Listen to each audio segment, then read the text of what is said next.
What do you want to talk about? You've been pleased the last couple of days with what you've seen? We had a better one today than yesterday. I thought yesterday was kind of, I don't know, a little sluggish. I mean, it was kind of misty out there, a little bit wet, but I don't know, I just didn't think it was as clean. But, you know, you're still installing things on Tuesday, and for the first time, scout team getting used to what they're trying to simulate. So I guess it's not all that unusual that Tuesday's not as sharp as you like sometimes. But I thought today was real good. The energy level was very good. I thought our scouts did a really good job. We competed at the end, pass skeleton 11 on 11. I thought that was very good. A lot of good energy at the end. And they know it's the last day of any kind of physical contact until Saturday. In shorts tomorrow, shorts and helmets. And I think we're excited about moving into the next phase of the week. Jarvis Jones got a All-America award today. Good. The second year of the AFCA. Imagine more will be coming his way. Could you just talk about his? It's been an interesting season for him. He's missed a couple of games and went through a couple of options, so he wasn't able to do a lot. He's known as a pass rushing specialist. Is this a game and a situation, a venue where he seems to have played big in big games for you? Well, that's been his. I think that's helped him the most. He has played really big.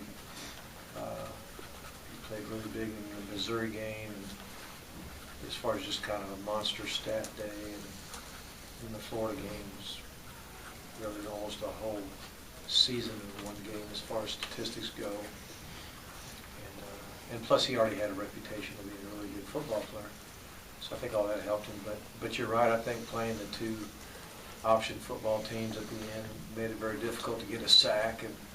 And really, the position he plays, unless you're a middle linebacker, it's tough to make a lot of tackles against that kind of a scheme, that kind of team. But he's had a good year and great career so far. You expect Mitchell and Swan, we saw them in green. Do you expect they'll be okay? Yeah, they'll both be fine. We just didn't want to irritate or really just bother him. I think Swanee was his neck a little bit. I think Malcolm's I think it was more shoulder. I don't remember. But if we played today, they both would have played. It wasn't an issue with them, but we just didn't want to light it up at all and let it heal the best we could.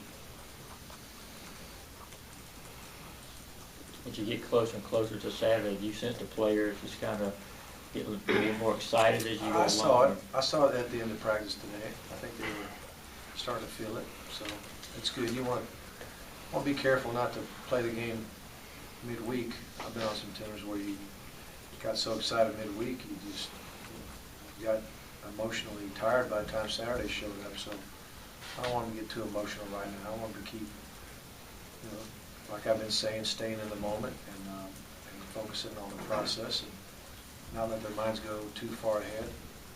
But they're, you can tell they're starting to feel it. Have you done anything to kind of combat that? I mean, to make sure that is the case when they stay? Just talk about it every day, before practice, after practice. Remind them of what's really important. What's important is trying to get better every day, every play. Trying to focus on your job, and trying to focus on, again, don't focus on the outcome of the game. Focus on the process of preparing for the game. So that's what I'm trying to talk to them about. What are some of your biggest concerns as far as the true freshmen go, like Gurley and Keith, and maybe some others will be playing in this game, this environment for the first time? I think they'll be fine. I really do. I mean, 12 games is it's a long. They've already had a whole season really under their belt. So I don't really see them as freshmen anymore. I really don't. I think they'll be okay. Is your offensive line a liability in a game like this, you think? A liability? Yeah, I mean, you're still got some... Well, I wouldn't say they're a liability. I think they'll have a great challenge, but I would say they're a liability. We'd definitely be in trouble. So no, I think they're going to know what to do, and I think they're going to play really hard. Have you seen a lot lately that shows that they've improved and there wouldn't be a repeat of the South Carolina game? Well, I don't even remember what happened in the South Carolina game, but I know we had some edge issues. You know, I think everybody had trouble with Jadeveon Clowney, don't you? And that other cat, I forgot, 98, that big tall joker. Taylor. I think everybody's had trouble with those guys. You know, we're probably a little better at blocking now than we were then. You know, Theus, you know, is getting there. I mean, he's got a ways to go, but he's getting there. Coach, So, I think we'll be all right. you had kind of a wet night last night, kind of a cold night tonight. Does that hinder anything when you're going to play in a dry indoor environment? Ideally, you know, it'd been nice to have an indoor thing to practice in and crank the heat up a little bit, try to get as close to what it would be in the game, but we don't have that right now. Getting back to what you're just talking about, excuse me, what you're just talking about staying in the moment, I mean, could you kind of envision that some of the younger guys might need to be reminded a couple more times? That's what I do. That's what I do every day. That's what I do every day. Remind them. But can't control them really. We can only advise them.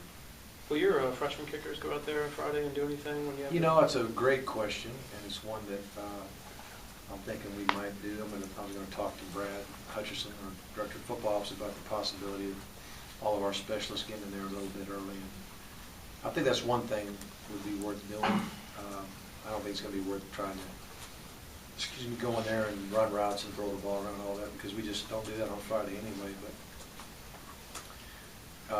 if those guys think that would benefit them, or we can do it logistically, we might do that. How do you feel about a freshman like Marshall going in there and an environment like Well, this? you know what, I think if he focuses on his fundamentals and can block everything out, which is what outstanding kickers do, and I don't think you have to be a junior or senior in college to be able to do that. I think you can do that as a freshman. I think you can do that in high school if you're disciplined enough to. So I think if those guys just really focus hard on just their job and what they need to do, it's relatively simple, but you know, it's simple. It seems simple, but you know, I know that it's not that simple when you're the guy trying to do it. But just like golfing, you think if you just do it the same swing every time, what's the big deal? I mean, it's hard to do. So, but I think that's all they got to do. And I think both of our young kickers have improved. Our kicker and punter has improved as the season gone on. I think they're gaining more confidence. So I think they realize. I think they're kind of over the big eyes and being nervous and all that kind of thing. I think they're used to it now. Your team has thrived in the third quarter this season. Alabama struggled a little bit there. What's the key to coming out of the locker room and after? Well, you hope you have a good plan coming out. That's one thing, but you're probably just talking about points scored in the third quarter. If I'm not mistaken, I think we've deferred a lot. We've won the coin toss a lot. We've deferred a lot, so we probably have one more drive than other people maybe have. I know I was looking at Alabama's coin toss stuff, and they have taken the ball first quite a few times. So that means the opponent has the ball first in the third quarter. So it may be just as simple as the number of possessions in that quarter. One team compared to the other. Do you think your receiving core without Bennett and Brown has been tested enough in these last 4 games, whatever? Well, I mean, they're going to be tested, even if Marlon and Michael Bennett were here. They'd all be tested. It's an outstanding secondary. Got a good scheme, and they do a good job of making your quarterback throw it sooner than he wants to. I mean, it's more than just guys that can cover. It's guys that can. It's defenders that can put pressure on your passer. So I think it's definitely going to be a challenge. And, I don't know if it's going to be good enough or not. We'll just have to see. When you go into an environment like you're going to have tight coverage, just kind of the way they play and as good as their cornerbacks are, what's the instruction to a quarterback? I mean, you got to tell him to cut loose and not worry about it, or you got to be more cautious. No, I don't think you got to be more cautious. I think you have to. There's still certain guys that are getting doubled, or certain guys that are getting help. Defenders, I'm talking about. There's some two deep stuff. There's some one high safety stuff. Sometimes they'll play a man-to-man coverage with a free safety who's free deep in the middle, and then a low, we call him a low hole player or a robber or whatever. He's free. So you got to know we got to know where those guys are. And some routes that we run, you break in, and if there's outside leverage, you'd like to be able to throw it to those guys. If there's some routes that you're breaking out, and sometimes they've got inside leverage where you'd rather throw it. Try to beat that type of coverage. So you got to be able to recognize, what you're dealing with, and go to the right guy. But you got to throw it. I mean, that tight coverage is just the reality of this game and a lot of our college games. Definitely the NFL gets even tighter. Coming back to Swan, he's really had a breakout season here. Can you talk about how he's become one of the more effective defensive backs? Swan's very talented. Got great ball skills. I mentioned it the other day that. He did a really good job of getting in the weight room this offseason. He's stronger now. He can support the run better. He's made some really good acrobatic picks, and he's very agile. He's a tall kid. He's long. He's what you're looking for. How close did you follow his high school baseball career? And what were your Well, I knew he was very good at baseball, and I knew baseball was important to him, and we were willing to work with him on that. I think not that he's lost the desire to do it, but I think he understands how hard it is to play both sports. And he's really getting good at football, so I think he's enjoying it. What do you think from Aaron these last 3 days of preparation and everything? See anything different about the way he's going about the business? Well, I know he's here a lot. I know he's here studying a lot. He was very sharp today. Very sharp in pass skeleton. Very sharp at 11 on 11. Where there is tighter coverage. I mean, because you could, if you just practice against a scout team only, it's hard for them to simulate tight coverage. But when you go against our defense and you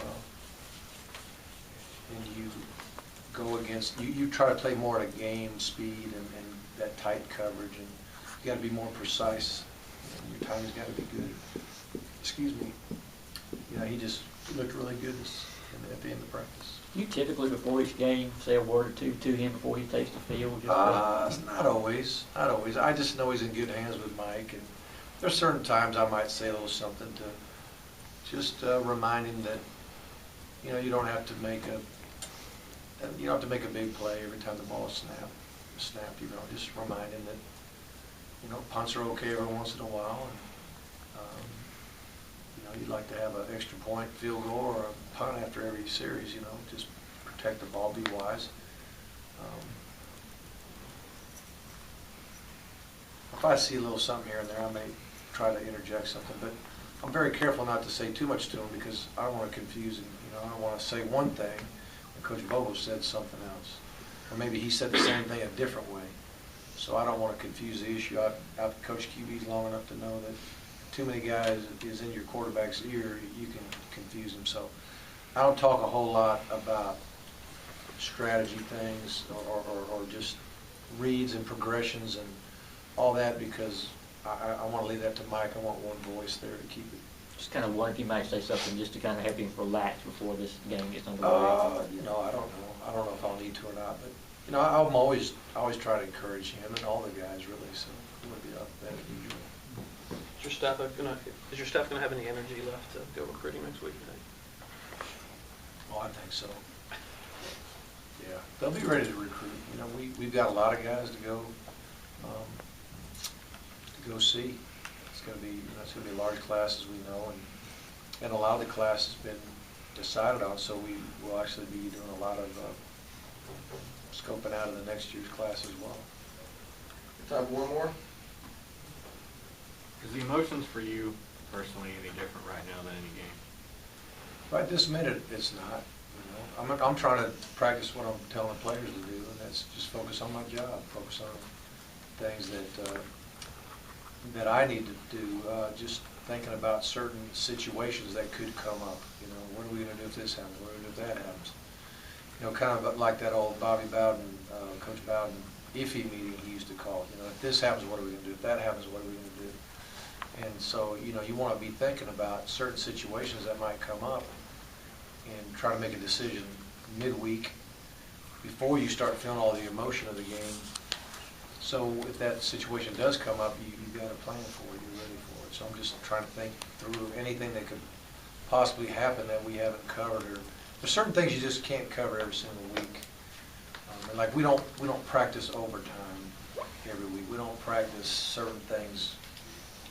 Like we don't always practice our 2-point plays against the defense. We do it against the scout team, but you know, there's just certain things that I want to make sure that if a situation comes up, it won't catch us off guard. And, you know, no matter how hard you try, there's always something that may come up that you just weren't ready for. But you know, you just hope and pray you prepared the best you can. Thank you.